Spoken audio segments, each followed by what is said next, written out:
লস্যি খেতে কে না ভালোবাসে বলুন তো? বাচ্চা বড় সকলেরই কিন্তু ভীষণই লোভনীয় এই লস্যি। নমস্কার বন্ধুরা, রূপা সিম্পল অ্যান্ড ডেলি লাইফে আপনাদের সবাইকে অনেক অনেক স্বাগত। আজ আমি তৈরি করলাম দই বাদাম লস্যি মাত্র 5 মিনিটে। বাড়িতে ছোট বড় সবার কিন্তু ভীষণ প্রিয়। আর যদি বাড়িতেই তৈরি করে নিতে পারেন তাহলে তো আর কথাই নেই। খুব কম সময়ে কিন্তু এই দারুণ লোভনীয় লস্যিটি তৈরি করে ফেলা যাবে। এমন গরমে এক গ্লাস লস্যি যদি হঠাৎ করে পাওয়া যায়, কেমন দারুণ লাগে বলুন তো? তাহলে চলুন তৈরি করে নিই দই বাদাম লস্যি। আমার আজকের এই লস্যি রেসিপি যদি আপনাদের ভালো লাগে, ভিডিওর শেষে অবশ্যই একটা লাইক কমেন্ট করে জানিয়ে যাবেন। নতুন বন্ধুদের বলছি, প্লিজ বন্ধুরা আমার চ্যানেলটা সাবস্ক্রাইব করে আমার পাশে থাকুন। লস্যি তৈরি করার জন্য দেখুন বন্ধুরা, এখানে আমি 500 গ্রাম টক দই নিয়ে নিয়েছি। এটা কিন্তু আমার মিষ্টির দোকান থেকে কেনা দই। এই দইটা দিয়েই কিন্তু লস্যিটা বেশি ভালো হবে। প্যাকেট দই দিয়ে কিন্তু অতটা লস্যিটা ভালো হয় না। আপনারা চেষ্টা করবেন যদি ঘরে পাতা দই দিয়ে করতে পারেন সব থেকে বেটার হবে। আমি কিন্তু ঘরে পাতা দই দিয়ে করতে পারলাম না, এটা আমি কিনে নিয়ে এসেছি মিষ্টির দোকান থেকে। আর যেহেতু বাদাম দই লস্যি হবে, এখানে আমি বাদাম নিয়ে নিয়েছি 50 গ্রাম চীনা বাদাম। এবার একটা মিক্সারের বাটিতে একটাতে নিলাম বাদাম আর একটাতে নিয়ে নেব দইটা। পুরো 500 গ্রাম দই কিন্তু আমার লাগবে। এটার থেকে খুব সামান্য একটু আমি তুলে রাখছি। এবার আমি দই আর বাদাম আলাদা আলাদা করে কিন্তু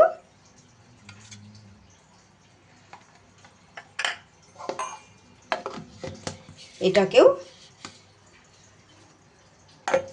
বাদাম আর দই দুটোই কিন্তু মিক্সিতে আমি পেস্ট করে নেব। দুটো জিনিসই কিন্তু আমি মিক্সিতে ঘুরিয়ে নিয়েছি। এটাকেও নিয়েছি আর এই যে বাদামটাও কিন্তু আমি গুঁড়ো করে নিয়েছি। এবার আমি মিক্সির এই বড় বাটিটার মধ্যে কিছু জিনিস আমি অ্যাড করে নেব।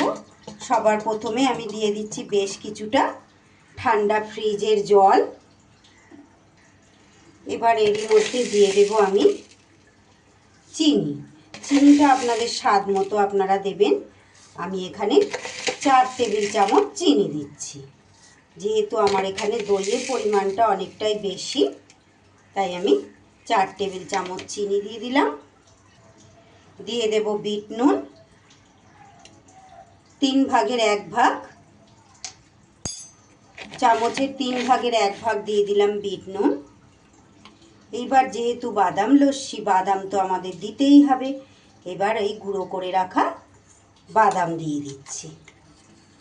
খুব অল্প পরিমাণ রেখে পুরো বাদামটাই কিন্তু আমি দিয়ে দিলাম।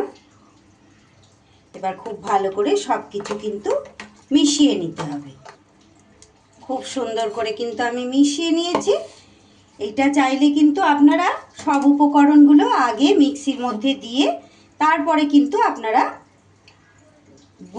মিশিয়ে নিতে পারেন। মিক্সিতে বাটির মধ্যে আগে সব কিছু দিয়ে বাদাম বাদ দিয়ে বাকি উপকরণগুলো কিন্তু মিক্সির বাটির মধ্যে দিয়ে তারপরে ঘুরিয়ে নিতে পারেন, সেক্ষেত্রেও কিন্তু বেশি সুবিধা হবে। এইবার আমি এখানে দুটো মাটির গ্লাস নিয়ে নিয়েছি। হঠাৎ করে কিন্তু এই গরমে বাড়িতে অতিথি এসে গেলে এই দই বাদাম লস্যিটা অতি অনায়াসে কিন্তু খুব চটপট আপনারা কিন্তু তৈরি করে দিয়ে দিতে পারবেন। 5 মিনিট সময়ও লাগবে না। এই গরমকালে তো আমাদের প্রায় প্রত্যেকের ঘরেই কিন্তু দই তো থাকেই। এইবার আমি ওপর থেকে দিয়ে দেব আরও একটু করে টক দই।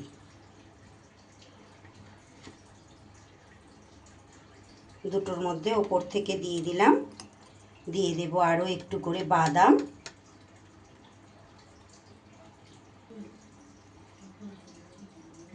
দিয়ে দেব জলজিরা। ওপর থেকে একটু করে জলজিরা দিয়ে দেব।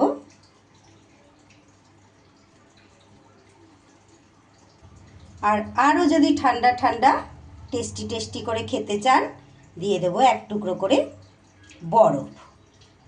ব্যাস একদম রেডি হয়ে গেল আমার দই বাদাম লস্যি এবার অনায়াসে কিন্তু দিয়ে দিতে পারবেন অতিথিকে, বা নিজেরাও কিন্তু এই গরমে তৈরি করে এইভাবেই খেয়ে নিতে পারবেন। কত তাড়াতাড়ি হয়ে গেল তাই না বন্ধুরা? এতক্ষণ পর্যন্ত ধৈর্য ধরে যেসব বন্ধুরা আমার ভিডিও দেখছেন তাদের সবাইকে অনেক অনেক আন্তরিক শুভেচ্ছা, অনেক ভালোবাসা, অনেক শুভকামনা। তাহলে আমার আজকের এই দই লস্যি, দই বাদাম লস্যির রেসিপি আপনাদের কেমন লাগলো একদম চটজলদি অবশ্যই ভিডিও শেষে কিন্তু একটা ছোট্ট কমেন্ট করে আমাকে জানাবেন। ভালো লাগলে এইভাবে আপনারাও কিন্তু খুব তাড়াতাড়ি তৈরি করে নিতে পারবেন বাড়িতেই। দোকান থেকে কিনে না খেয়ে বাড়িতেই কিন্তু তৈরি করলে সবাই মিলে খেয়ে নেওয়া যায়। তাহলে আজকে রেসিপি এখানেই শেষ করছি। আবারও ফিরে আসছি এমনই কোনো নতুন সহজ রেসিপি নিয়ে। ততক্ষণ আপনারা সবাই খুব ভালো থাকবেন, সুস্থ থাকবেন।